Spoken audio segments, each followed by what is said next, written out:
दुनिया में अब तक कोविड-19 से 57,03,148 लोग संक्रमित हैं। मौतों का आंकड़ा 3,52,614 हो गया है। वहीं अमेरिका में मरने वालों की संख्या 1 लाख से ज्यादा हो गई है।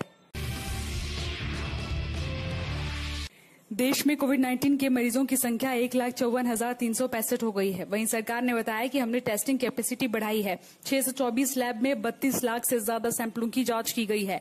वहीं 24 घंटे में 1,16,000 जांचें हुई हैं।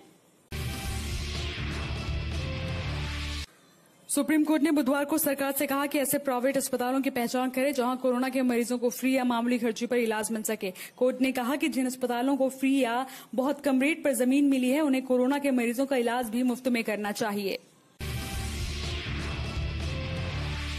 एचआरडी मंत्री ने सीबीएसई बोर्ड की 10वीं और 12वीं की परीक्षाओं के सेंटर से जुड़ी बड़ी राहत की घोषणा की। निशंक ने ट्वीट करते हुए कहा कि कोरोना संकट के कारण जो बच्चे अपने गृह प्रदेश चले गए हैं और अपने बोर्ड परीक्षा के सेंटर वाले जिले में नहीं हैं, ऐसे छात्र छात्राएं बोर्ड परीक्षा अपने गृह जिले में ही दे सकेंगे। चीन ने बुधवार को कहा कि भारतीय सीमा पर स्थिति पूरी तरह से स्थिर और नियंत्रण में है। दोनों देशों के पास आपसी बातचीत के जरिए ऐसे मुद्दों को हल करने का तंत्र मौजूद है। इस बीच अमेरिका के राष्ट्रपति डोनाल्ड ट्रंप ने कहा कि चीन और भारत की सीमा विवाद पर अमेरिका मध्यस्थता के लिए तैयार है।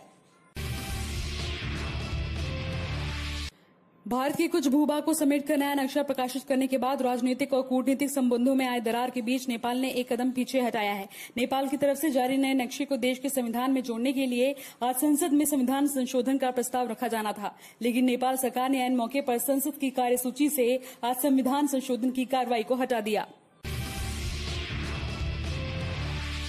जम्मू के एग्रीकल्चर इकोनॉमी की तस्वीर बदलने वाली रणबीर नहर से तलछट निकालने का काम बीएसएफ की निगरानी में पूरा कर लिया गया है। पाकिस्तान की ओर से लगातार फायरिंग कर इस काम को रोकने की कोशिश की जा रही थी। सिंचाई विभाग ने बीएसएफ की मदद मांगी थी।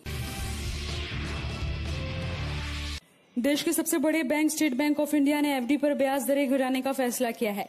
बैंक ने सभी अवधि की एफडी पर ब्याज दरें 0.40% की कटौती की है। नई दरें 27 मई से लागू हो गई हैं। एसबीआई ने 2 करोड़ या ऐसे अधिक की बल्क एफडी पर भी 50 बीपीएस तक की कटौती की है। उत्तर प्रदेश की रायबरेली सदर सीट से विधायक अदिति सिंह ने ट्विटर प्रोफाइल से आईएनसी हटा दिया है। वहीं प्रोफाइल बदले जाने के बाद ट्विटर ने भी ब्लू टिक हटा दिया है। यूपी में लॉकडाउन के बीच कई दिनों तक चली बस पॉलिटिक्स पर अदिति सिंह ने अपनी पार्टी के रुख की कड़ी आलोचना की थी। इस पर पूरे मामले में विधायक अदिति सिंह ने योगी सरकार के रुख का समर्थन किया था।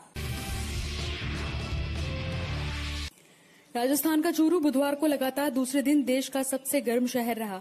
यहां 49.6 डिग्री तापमान दर्ज किया गया। राजस्थान के ही श्रीगंगानगर में 48.9 डिग्री तापमान रहा। ये दोनों ही दुनिया के सबसे 5 गर्म शहरों में शामिल रहे। मौसम विभाग का कहना है कि उत्तर भारत के मैदानी इलाकों में गुरुवार और मध्य भारत के इलाकों में शुक्रवार से गर्मी से राहत मिलेगी।